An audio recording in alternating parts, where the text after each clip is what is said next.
come along live stream.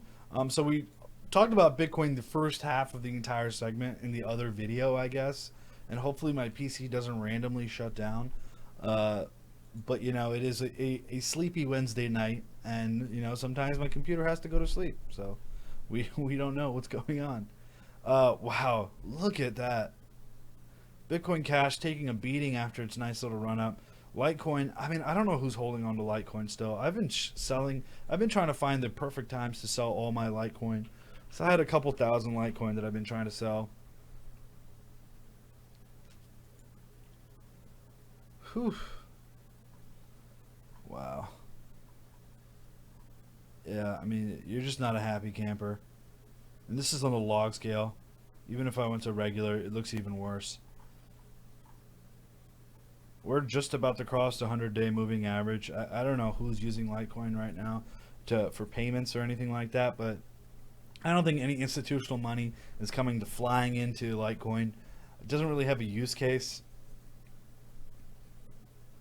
It's just not good right now.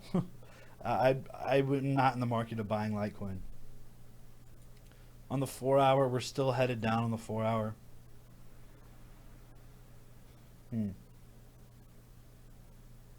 LTC FTW. So, if anybody went to the Litecoin Summit, Charlie Lee says one thing that really irks me. Now, Charlie Lee is the founder of Litecoin. Okay. First of all, LitePay is completely discontinued. The Litecoin Foundation nixed that, so LitePay no longer exists. What he said, what Litecoin was and what the use case was, is he said Litecoin was a test net for Bitcoin. So are you supposed to tokenize a test net? If I said, hey, your driveway, Litecoin is your driveway and Bitcoin is your highway, okay? So you're telling me that your driveway or your test net, places you do your repairs or test drive cars, a random parking lot, you're telling me that's tokenized and that's valuable? I just don't see it, guys. I honestly don't see it. LTC is the Bitcoin testnet, and that's what you're supposed to buy. I just don't see any sort of value coming out of there. Yeah, sure, LitePay. Honestly, if someone tokenized my damn computer, and let's just go back to this real quick. Wow, 56 kilobytes a second. This is the state of what's happening right now. Okay, anyways, that's how slow Bitcoin is as well. Bitcoin is extremely, extremely slow. Litecoin, yeah, is slow too. Lightning Network, now guys, don't get twisted on Lightning Network. What is Lightning Network? Lightning Network are trusted nodes. It is a centralized solution. It honestly is. It's a centralized solution. And anyone who tells you otherwise is tripping, honestly. Why is it a centralized solution? It's because it pings to other trusted nodes, and then you have some sort of consensus mechanism saying, hey, if this is a bad actor, you kick them out. But if it's a bad actor, you still get hurt in the long run. Unless you're running your own node and you're not relaying off a node, it's still a centralized network. And everyone here, raise their hands. Who's running a Bitcoin or Ethereum node?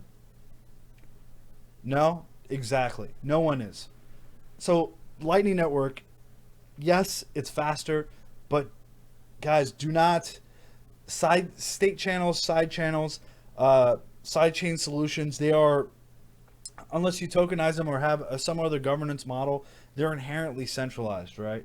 I wouldn't say all side chains. That's a bad misnomer, but I wouldn't say Lightning Network is overly hyped up that way. Coinbase sells it. So Coinbase sells Ethereum Classic. Who the hell's buying Ethereum Classic? That's what I'm getting at. DPoS, Delegated Proof of Stake. Okay. So I always have this same argument too. And this is just a formal discussion, and I like that people, express their opinions in this chat, because that's what we're here for, to express each other's opinion. So what is wrong with DPoS?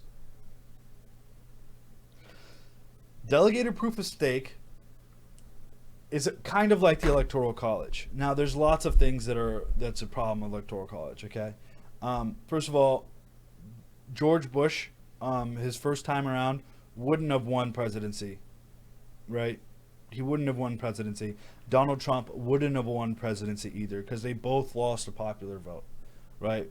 While as these mining pools, essentially, what Bitcoin was initially thought out to do, you're not supposed to really pool. You know, I think pooling is against Satoshi's vision as well. But delegated proof of stake. Think about this, okay? California has, the largest population per state in the United States, right? And if it sways 51% one direction, the Electoral College, towards the Democrats, then 49% of those people now don't have a voice. Or they don't not have a voice, but they're not represented equally.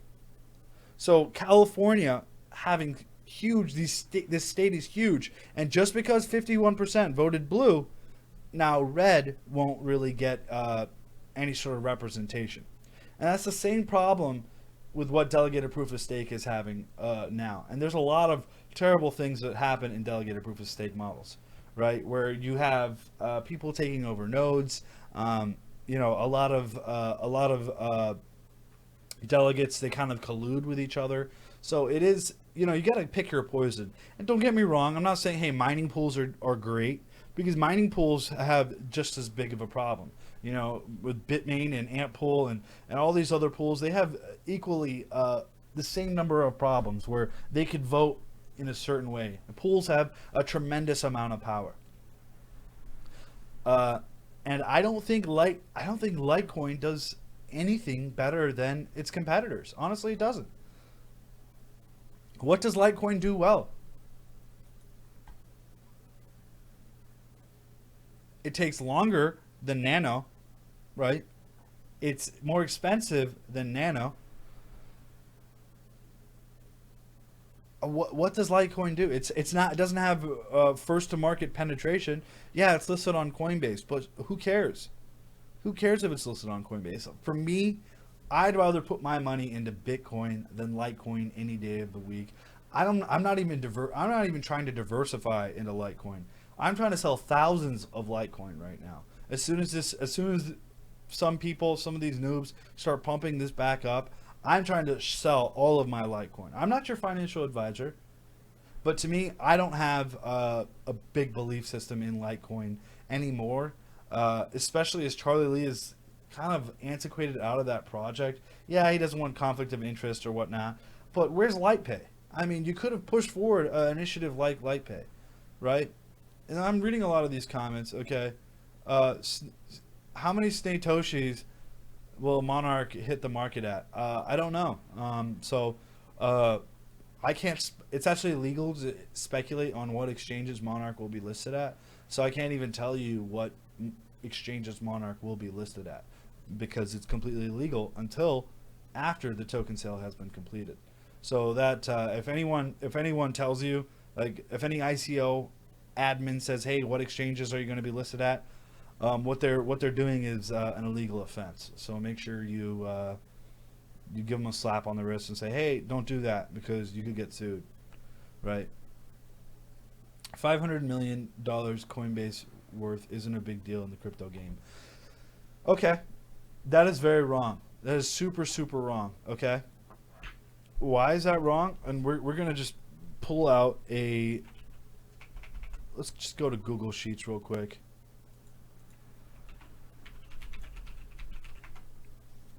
And I love doing this example, okay?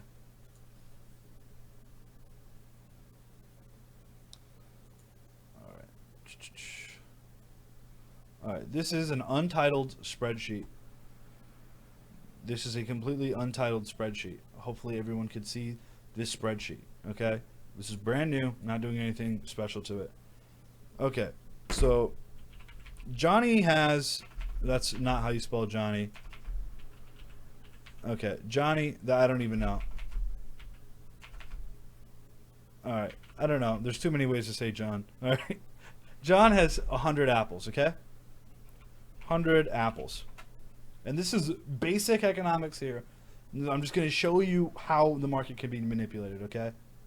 Now, John has 100 apples, and he controls the entire apple sphere, okay? He lives in the desert, and John, there's no other apples being sold. All the apples are being sold by John. He has 100% dominance in the market, okay? So, if John goes to the open exchange, okay, so like your Coinbase and things like that, okay, he sells one apple. I hate this. One apple sale, okay? So he's selling one apple, and so for how much is he selling that one apple for? He's selling that, and I'm gonna zoom in here, that way you guys don't have to strain your eyes. Please zoom 200%. There you go. Okay. So what the hell is this? Okay. So if John has 100 apples and he's selling one apple, and he's selling that apple for $1, and we're going to format that into dollars, okay? He sells it for $1, okay? So what is the market cap going to be? What is that market cap going to be? Guys, if there's a price listing here and he has 100 apples, how much is that going to be? I'll give free Tron to whoever answers this correct. This is super easy. He sells one apple for $100 out of a total supply of 100 apples. What is the market cap going to be? I'm waiting for the comment, waiting for the answer. I'll give you guys 30 seconds.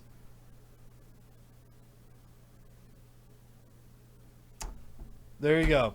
Adam G, leave me a comment below with your ether address. Adam G, I'll write this down. Here. Adam G wins. So Adam G, leave me a comment after this video ends, and I'll give you some free Tron, right? So the market cap is, and we're going to actually write a formula here for this.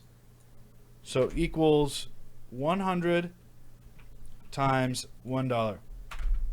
Okay? So right now, if he only sells one apple, right, and he's holding on to 100, what does that mean?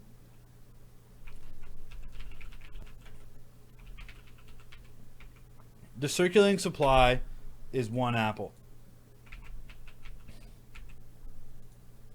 Is one apples, right? That is the circulating supply.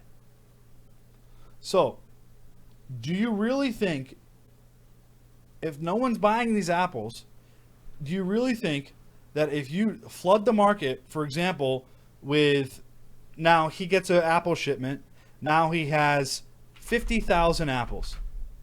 Do you think his market cap is 50,000, right? No, it's not. Because as soon as you increase the supply, and let's actually look at this supply and demand curve. This is very simple, but people keep forgetting. The more supply you bring in, the less demand you get. And with less demand, you have to lower your prices, right? Because not as many people want to buy it. So, this is what's happening. This is how markets are completely manipulated. Okay? This is how markets are completely manipulated. There is, now, out of 100 apples, we'll go back to 100, okay? There's only one on the open exchange, and it's sold for $1. Now the market cap miraculously hits 100.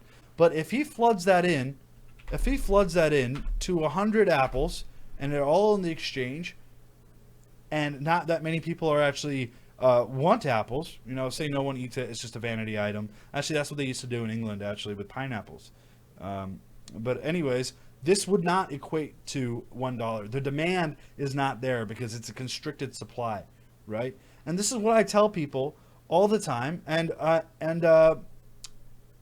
for example, I'll pull up a good example of what company does this. So, for example, Veritasium has 100 million total supply and a circulating supply of 2 million, And so, and market cap here. So the circulating supply times the actual going price gives you the market cap, right? But to me, do I trust Johnny? Do I trust Johnny? Let's go back to this. Do I trust Johnny not to flood the market with 99 more apples? I don't. So why the hell would you trust someone like Ripple or Veritasium or anything like that, right? So for example, if he does drop all 100 apples, this price is going to go down, right? That's just the nature of the market. I don't like focusing on market caps whatsoever, but when people say, hey, $500 million, if I throw on $500 million into Bitcoin, it's not going to do anything. It's not going to do anything. Well, here's the misconception about Bitcoin, okay? Let's actually go to GDAX right now, and we could see all the way up to how much is actually being traded. So I'm going to zoom all the way out here, okay? So say GDAX is the only exchange on Earth. Let's just, for example, that's 10,000 Bitcoin, right? With buy orders all the way back up there.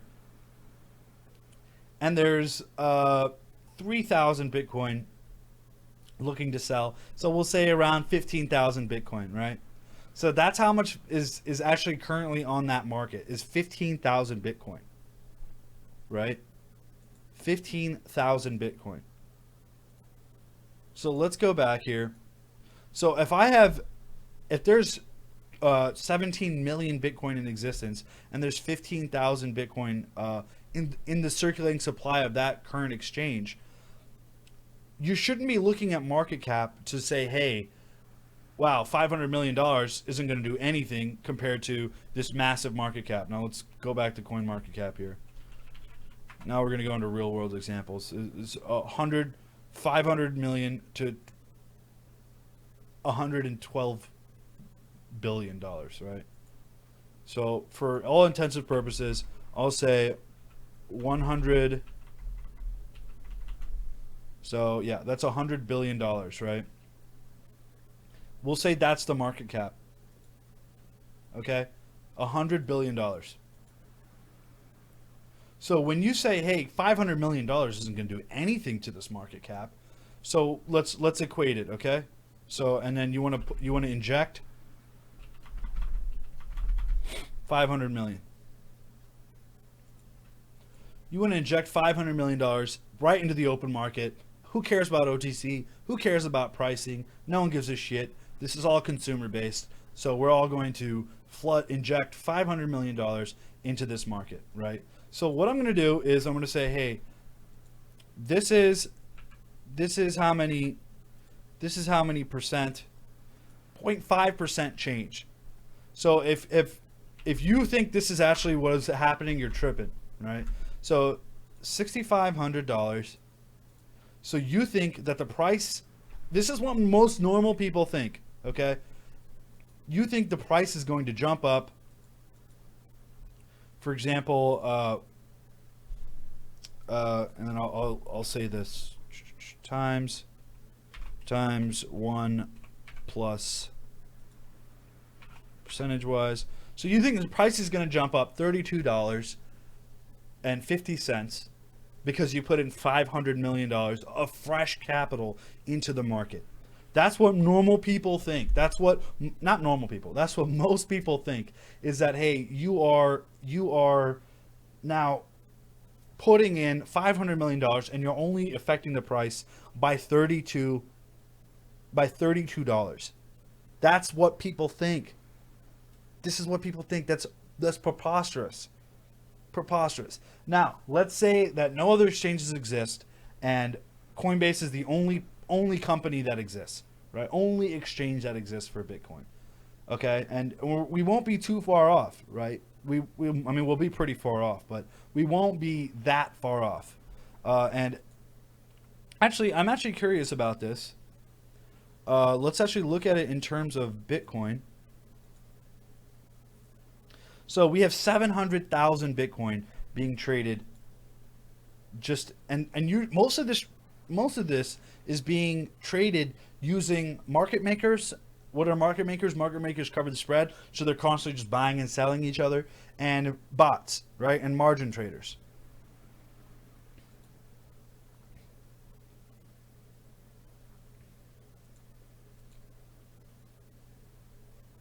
So BitMEX obviously the most with 156,000, and that's being bought and sold. That doesn't mean the whole volume of the entire what's actually happening back there.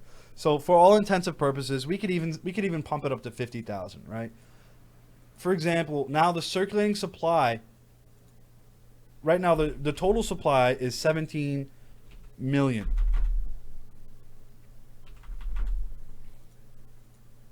And I'll label this. Wow, I'm completely covering this, aren't I? Hopefully you guys will be able to see that. Whoops. Okay. So this is the market supply Bitcoin, okay? This is market cap. You want to inject 500 million. This is what you think the price is going to be. So this is injected capital over market cap. This is price now, and this is price affected, right, by 500 million. This is what people think, okay? This is what most people think is actually happening. But that's if you're including 17 million Bitcoin being an active circulating supply. When in all reality, if you inject $500 million of fresh capital, just say, hey, Elon Musk is like, hey, I smoked a lot of weed. I wanna throw $500 million right now into Bitcoin in the open markets, not OTC. We're just talking about open markets here.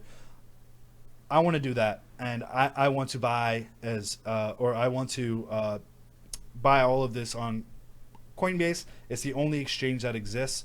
Well, in reality, across all of these exchanges, instead of 17 million Bitcoin actually in supply, the actual exchange volume of Bitcoin is closer to 100,000 Bitcoin. Okay, it's closer to 100,000 Bitcoin. And actually, for accuracy, I'll actually do this. Okay, this equals this times this. That's closer to the market cap right now, and this is now it's getting a little bit more accurate, right? So this is the actual total supply of what's actually being traded on the open exchange. So when people say, hey, if you only put $500 million into this, it's a drop of a hat in Bitcoin. It won't affect the market price whatsoever, right? It will not affect the market price whatsoever. I'm going to drag this over a little bit more. Okay, and this is actually the real exchange traded, all right? Because most of this is just being sold back and forth through margin traders, okay? Even if you wanted to jump it up even to, say 500,000, I'd be completely fine with that, right? Even though, honestly, it's closer to 200,000. Okay, this is how much exchange traded Bitcoin there actually is, okay?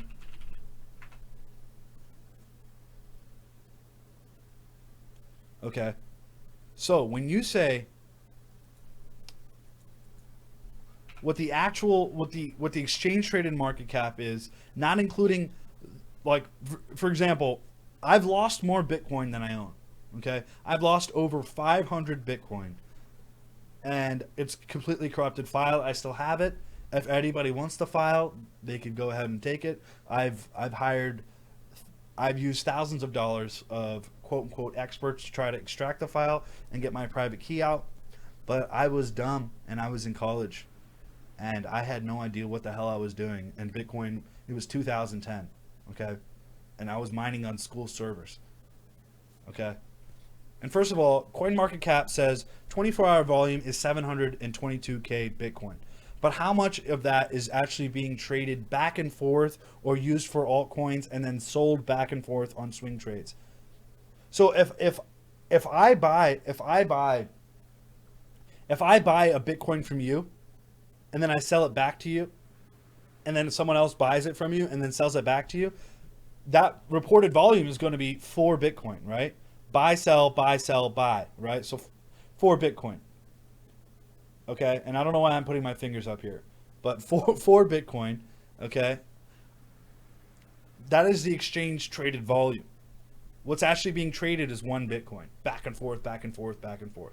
So what I'm saying, the exchange traded Bitcoin that's populating these exchanges is closer to 200,000 Bitcoin. That's actually occupying some of these exchanges, right?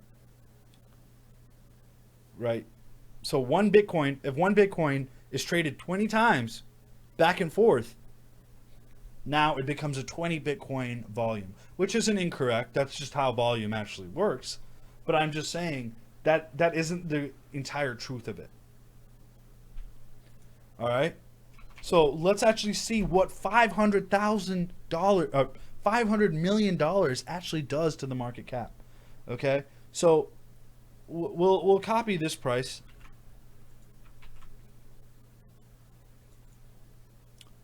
And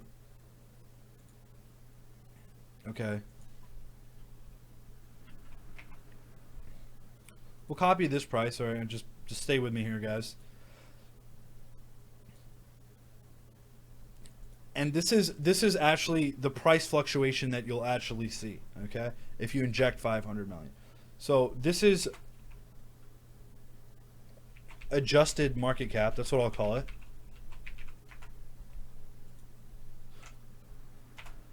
We're going to multiply this, and then we're going to multiply this, okay? So now it's closer to $1 billion, okay? So I still want to inject $500 million of fresh capital into the market, okay? You want to inject $500 million. That hasn't changed. The price now hasn't changed, okay? So this is actually the calculation that you should be doing. Injected capital, and this is the market cap. And trust me when I say this, most Bitcoin people right now, we're still in the early stages, we're very ideological. We're not selling, I'm not selling a majority of my Bitcoin. Well, I did sell a majority of my Bitcoin for 15,000, but that was just smart because I just bought back at like 64, right? Or 63, or no, I bought back at 62. I'll have to get back to you on that, what time I actually bought it back. But I bought back relatively low. I mean, that's what traders do, right? You sell high and you buy low. I mean, that's what I did. So I sold around 75% of my Bitcoin. And I just bought it all back. But most people aren't like me. All right, most people aren't traders. They just hold on for as long as they can, and that's not a bad strategy either. I love hodlers, you know. But what do I love more than hodling? I love more Bitcoin. I sold my Bitcoin. Now I got 2.5 Bitcoin for every Bitcoin I sold up here.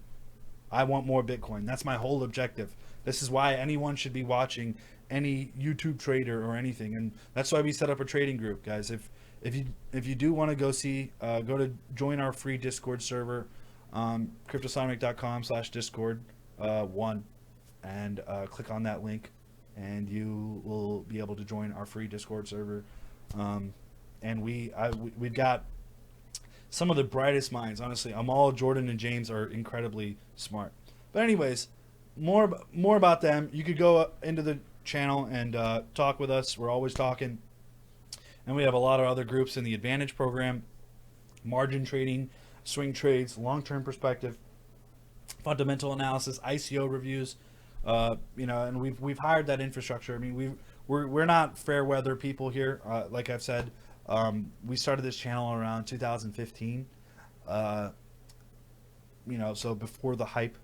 Anyways, let's get to the juicy stuff, guys. Everyone, hold on to your pantaloons.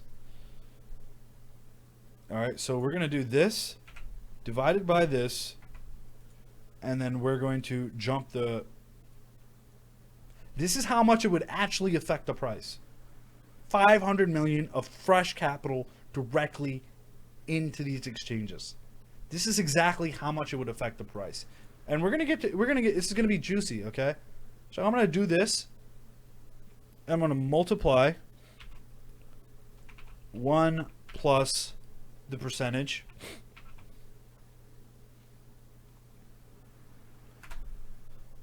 Wow, that's a very even and flat number, but I like it. I like that a lot. So you would jump the price up $3,000.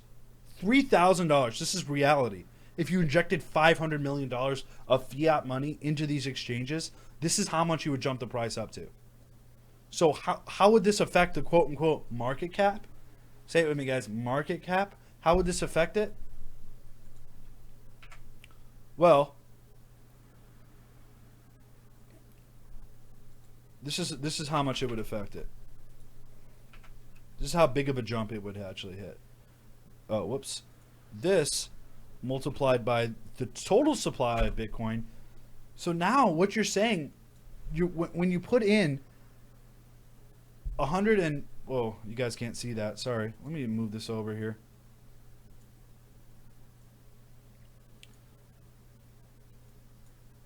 So this is the affected market cap, all right?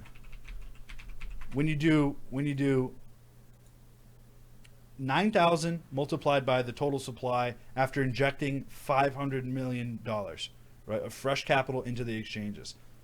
So what you're saying right now, that $500 million that you just injected, this is what the change would be to current market cap.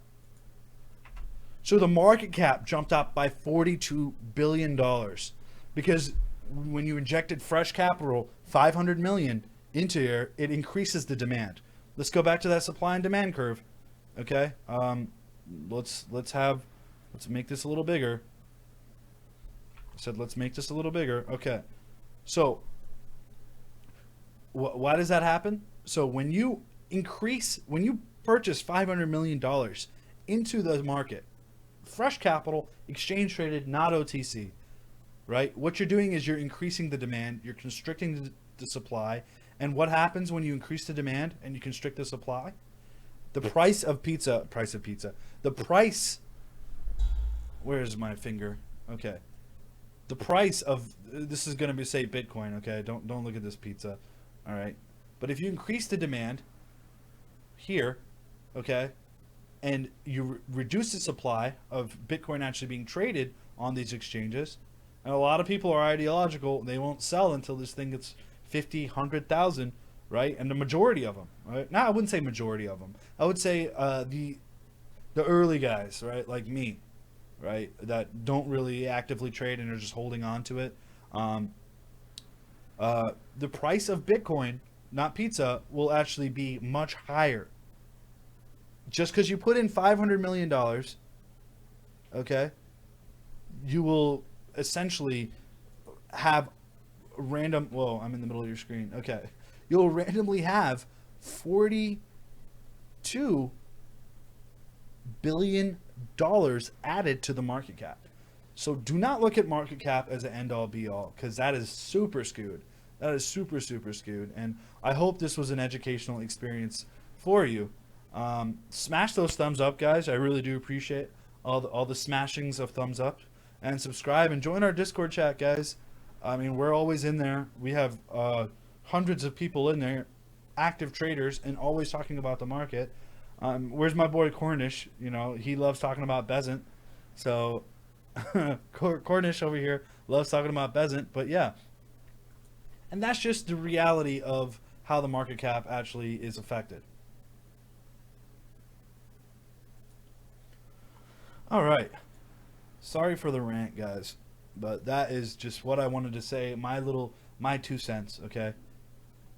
My 45 cents, I guess. That if you inject $500 million into these exchanges, it will drastically increase the total market cap. You would see a $9,000 Bitcoin. That's what we're estimating. Of course, there'd be people coming in and be like, "Oh shit, let's sell the hell out of this thing."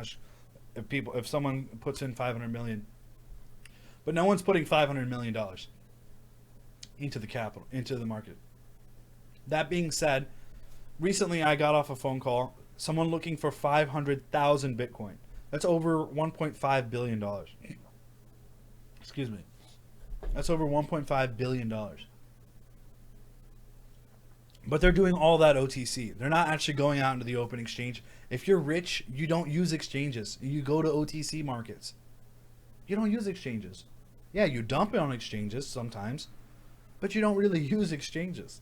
If you're rich, you only use OTC. That's pretty much how things work, right? 42 people watching in the YouTube market cap, 14 actual likes, value of a 31% value. Hey, that's not bad, you know. If I only get 31% conversions, that's pretty good, actually. So, yeah. Well, let's continue going through this. This is going to be a chill stream, and we're going to be doing this daily now. So, come along with me, my friends. Completely red still, but again, like I said, I'd like to see this drop down to 6,400 before. And remember, don't look at Bitfinex prices. Do not look at Bitfinex prices. Bitfinex is linked to Tether, and Tether, just don't trust Tether. That's it. Don't trust Tether. Tether's going to get hammered sooner or later. I think later, but yeah, don't look at Bitfinex. Try to look at Coinbase or Kraken or yeah, Coinbase or Kraken. Yeah, use Coinbase or Kraken. Don't use anything else. All right. Dash up 2%. But again, this is just a normal market correction. Everything follows the king. I wouldn't push this too far back down. What I'm not going to be buying, even if it's quote unquote good price or good technicals, I won't be buying Litecoin and I won't be buying Bitcoin Cash, and that's just my fundamental value that I don't like Litecoin or Bitcoin Cash. Yes, and to all my people out there, thank you for the wishes. Happy Diwali to you guys too. I can't believe anyone actually wished me a happy Diwali on stream. I'm looking on Twitter, so if you're not seeing that, happy Diwali to all you guys. Festival of Lights, right? Let's hopefully see some more green tomorrow. BAT up 5.42%, and that's actually still pretty impressive over the 24-hour volume. You'll probably see this dump off a little bit. Again, there was a lot of exchange-driven hype, and you'll probably see a little bit of the enthusiasm die down, but that's not too bad. Dash is BTC, but with security upgrades. I don't know which way is out, but yeah, you need to check yourself before you wreck yourself. Okay, why? Why is Dash bad? Why is Dash very, very bad? Because they run off supernodes. It's completely centralized. They run off. It's the centralized privacy coin. Honestly, it's awful. It's awful. The rich get richer. Why the hell would I participate in anything like that? I thought we're all trying to get rich, right? But this is what happens with Dash. Let's go back to the spreadsheet.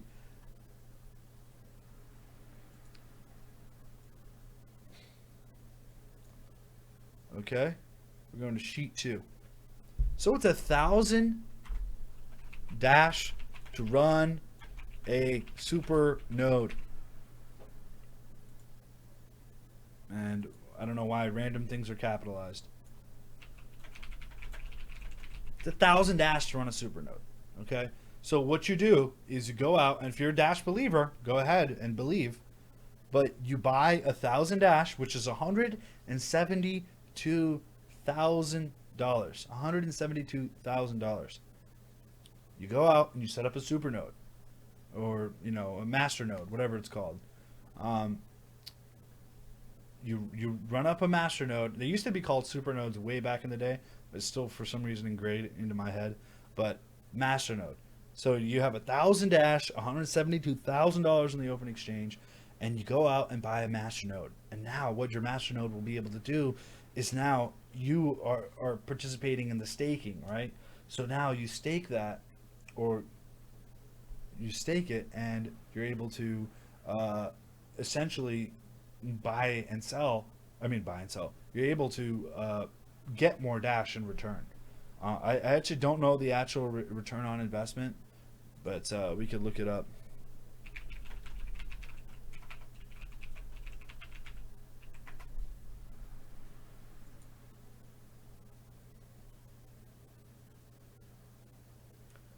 Masternodes get paid 45% of the block reward on every block. This is Garbo. I don't know anyone who would ever like this, right? Masternodes versus mining. Masternodes are it's the bourgeoisie, you know. It's a bourgeoisie versus a proletariat, right? Where the rich get richer. That's essentially what masternodes are. The rich get richer. All right.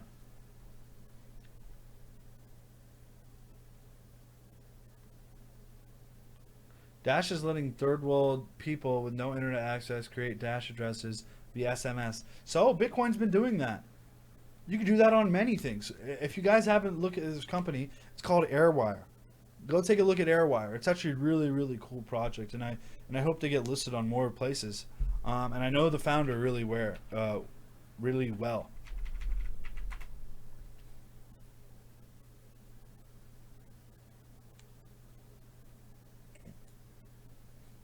It's a really cool. It's a really, really cool project, and I'm not endorsing it or anything like that. But this is how you could send your cryptocurrencies, right? You could sell them. I mean, you could send them via user to user on the Wire platform, email, SMS, Twitter. You could do that right now using Airwire, and you could send Bitcoin too. So it's not really impressive that people have been doing that for years. People have been sending cryptocurrency through text messages for years. Right? So it's really not that impressive to me. Okay, let's see. The best thing about Dash is the usage in the second and third world. And another reason I like Nano. Okay, yeah, market penetration. Yeah, but the technology really doesn't flatter me too much, right? Yeah, it really doesn't flatter me too much. XLM versus XRP. Okay, so Misha Warshavsky.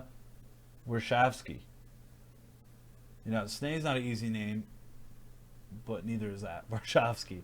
Okay, Misha Warshavsky. Okay. Misha Warshavsky asks XLM versus Ripple. I think XLM is huge. Even though it's centralized, yeah, we get it, it's centralized. But I still think XLM is huge. That's 25 cents right now. Let's actually go to the charts and take a look. And let's actually look at my driver status. Classic. 54 kilobytes per second. Good Lord. All right. All right. So we're going over to TradingView. Where's TradingView? Do you remember what it used to be called STR? Whatever happened to that? Oh, I guess it's still only on Poloniex. Interesting.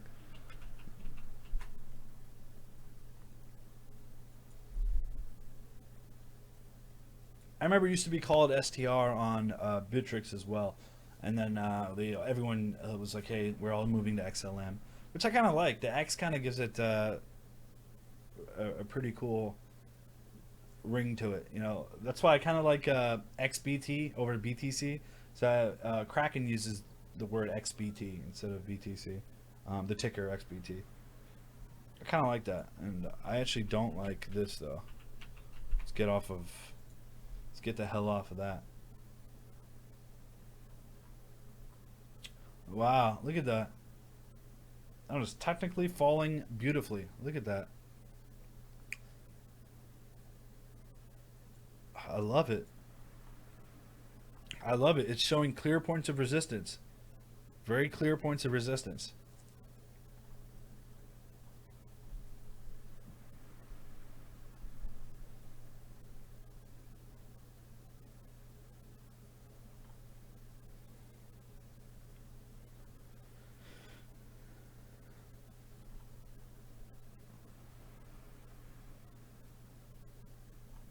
Okay. I'm just thinking, sorry guys. All right. I would definitely try to pick some up. I'll actually increase this a little bit. That way people don't get burned. I would try to pick some up well under here. If I was buying, I would buy underneath the point of resistance or support, underneath the point of support, just marginally under. I would set my buy orders.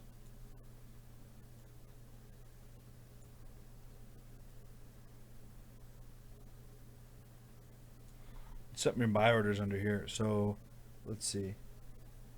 Under, good lord, this text is so small. Anyways, under this area.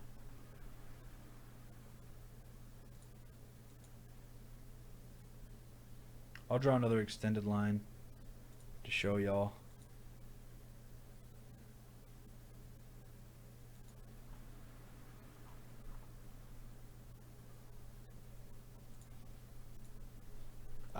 I like it. I like Stellar. I'll say it right now. I like Stellar. It's enterprise ready. Honestly, it's enterprise ready.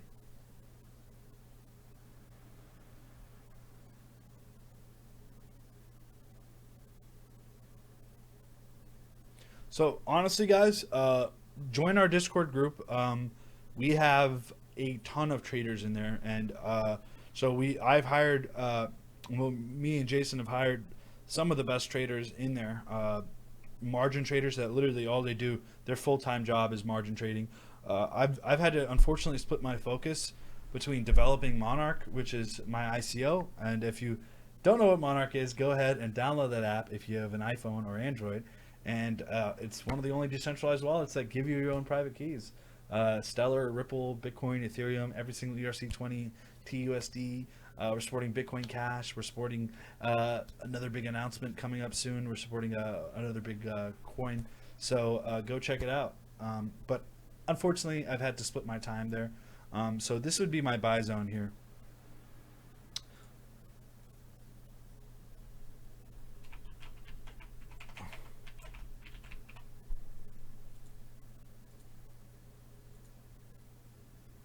All right, bold. Just bring that to the max. This would be my buy zone right between here. I would even shrink that a little bit. This is my buy zone now. So I'm trying to, all right, under 3,500. I'm trying to read this and it's so damn small. I know there's a way you could change it, but it's called being lazy, guys. Okay.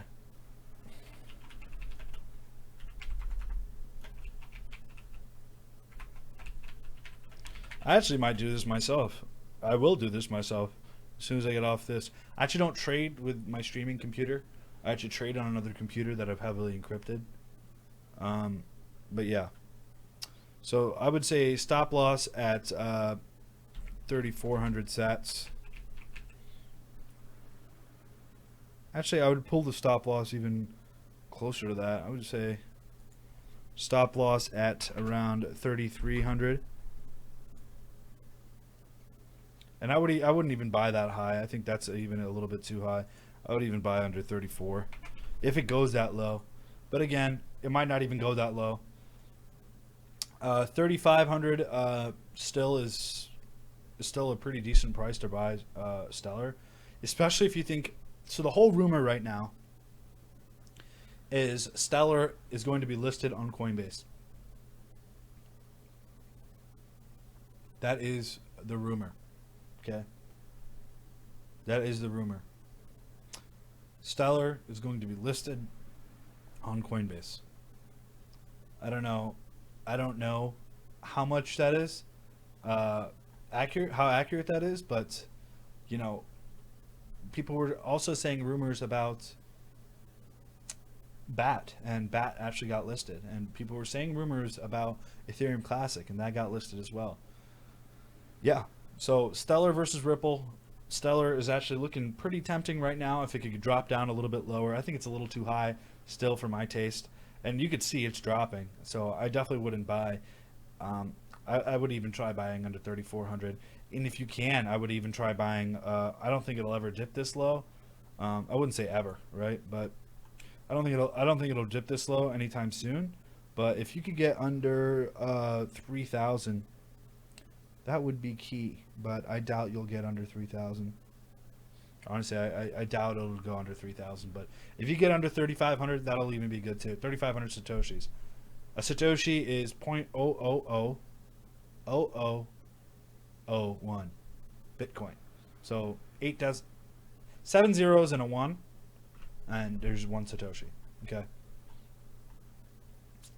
Yeah. All right. Cool. All right, guys. Let's see. Any more questions here? Stellar and Cardano. Cardano is a shit show right now with all the Cardano Foundation and all these other random things that are happening with Cardano. Excuse me. I've been trying to get in touch with the Cardano devs to support Cardano. It's just such a hassle right now. Yeah, I mean, it's back at that price like 9 months ago, so before the whole run up. So honestly, Cardano's up there, but I think Stellar has a lot more beneficial things happening for it than Cardano. That's just my opinion, honestly. Have you looked at EOS yet? Just got on. All right, we'll look at EOS and then we'll call it a night. Okay. Now Cardano, they haven't put out their actual metrics yet, but from what I've heard is around 2,000 nodes. So that's incredible. And how much nodes? 2,000 delegates. Okay. So how many delegates does EOS have? 20. And how much collusion is? A lot. There's a lot of collusion, right? Talk about a centralized system. People, I read it. It was on Reddit, cryptocurrency, our cryptocurrency. People don't even consider EOS a blockchain. It's just a distributed database, pretty much. So, lots of things going on with EOS, and the code is still pretty shitty. That's why we don't support EOS yet. But again, if it works, it works. It's still super fast. But yeah, I think there's better substitutes out there. But great projects are being built on EOS. That's the whole hallmark of a good platform. So I can't knock EOS. I honestly can't.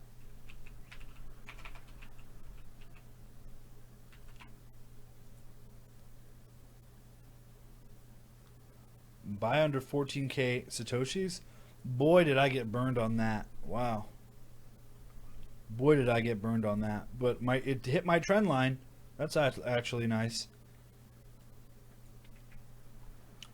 I don't know why all these old numbers are starting to pop back up. Anyways, I have the wrong chart format. I sold all my EOS a long time ago for an incredible profit. So I'm happy with that. So I actually sold probably around 13, 14. I'll double check. I got to double check my Bitcoin price and my EOS price I sold at. But yeah, it's hitting this long-term trend. No doubt about that. It's hitting this huge long-term trend. So technicals are there.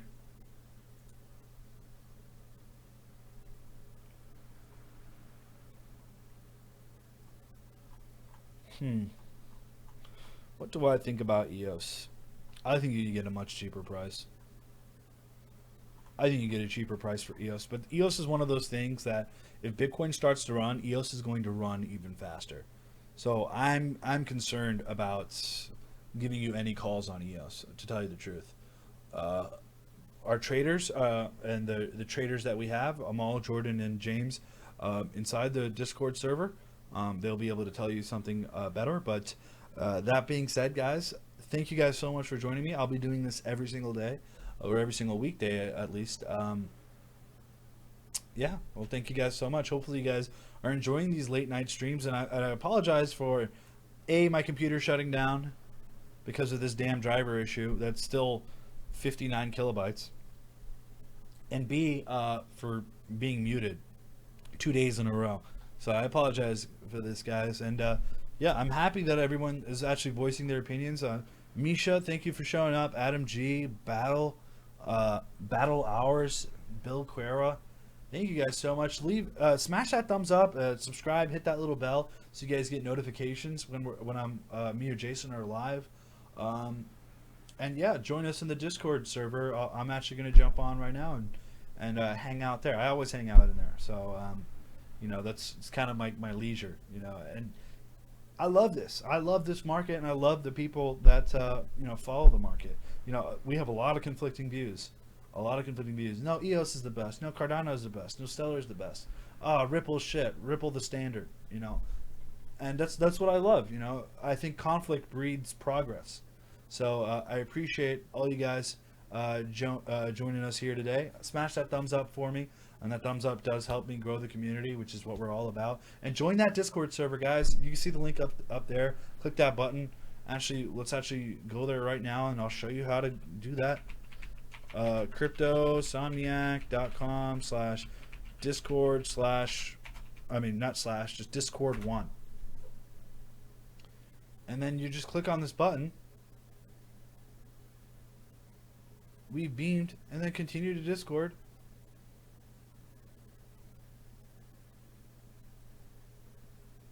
And there's no text channel. I don't know what that means.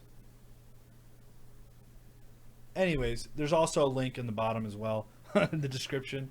So use that as well. But join our Discord channel, and it's a good time. It is a good time. So, welcome, guys. Welcome. And then I'm getting hassled by Wee saying, "Damn, in the middle of a stream, are you on Windows 98?" No, I'm not on Windows 98. I'm on Windows 7. But what is this? 56 kilobytes per second to install a driver? I'm gonna lose my shit. We need the blockchain now. Anyways, peace out, guys.